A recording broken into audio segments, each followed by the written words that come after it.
Hello everyone, Steve from Central Florida, avid home brewer for a very long time, and I'm here today to do a little product review on the Fermzilla All-Rounder. So this product really piqued my interest because I was looking for a vessel that I could pressure ferment, particularly doing lagers. And down here in Florida, I love the idea that you can pressure ferment and actually ferment that beer at ale temperatures rather than having to, ferment so cold, which is very hard to do given the ambient temperature and humidity down here in Florida. So I ended up getting this vessel from More Beer, so shout out to them, and I really love it.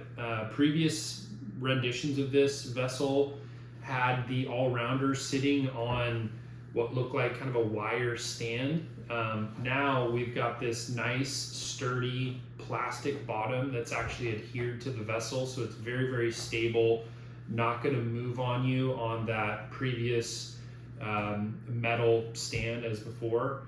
Has a nice lid that's rather easy to unscrew. My only hiccup is with dry hopping.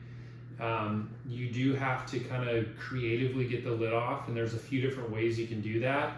I've taken this through maybe a couple batches now, so I've kind of gotten some of those kinks out. I wanted to do that before I shot this video, but suffice it to say there's a few things you can do.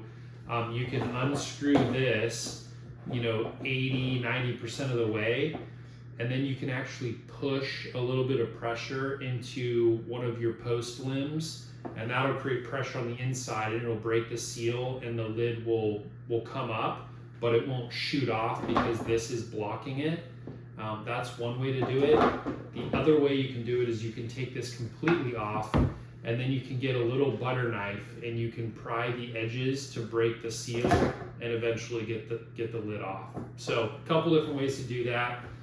It's my understanding that you can add a hop bong to this, which would make that part very easy, because you can add your hops to the hop bong and bring them into the vessel that way. That also would help with dry hopping to give you the reassurance that you're going to get very minimal oxygen transfer. So I do like that.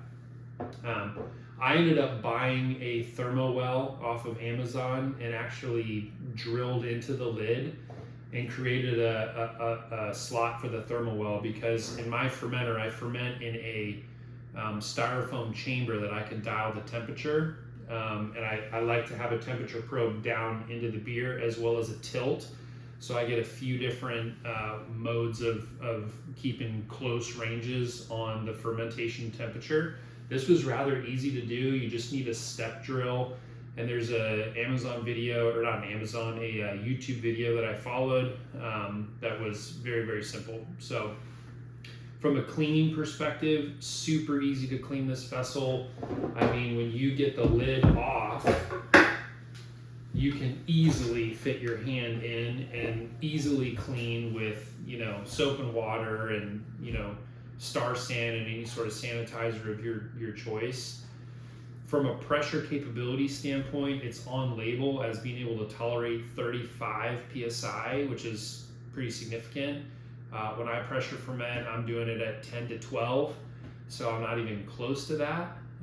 But if you haven't pressure fermented before, please watch some videos and realize that things under pressure can be a little bit dangerous. If you don't release pressure and you try to pry the lid off, you can have problems. So make sure that you're educated on how to pressure ferment. But all in all, I really like this vessel. The only thing I would add to my brew house above and beyond this is just probably getting that hop bong eventually, because I do like to brew New England hazy IPAs quite often.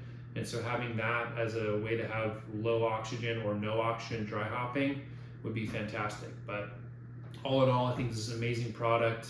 I'll link where to find this at More Beer here on this post, and shout out to them. Great products there. So head over and check them out. All right, until next time, happy brewing.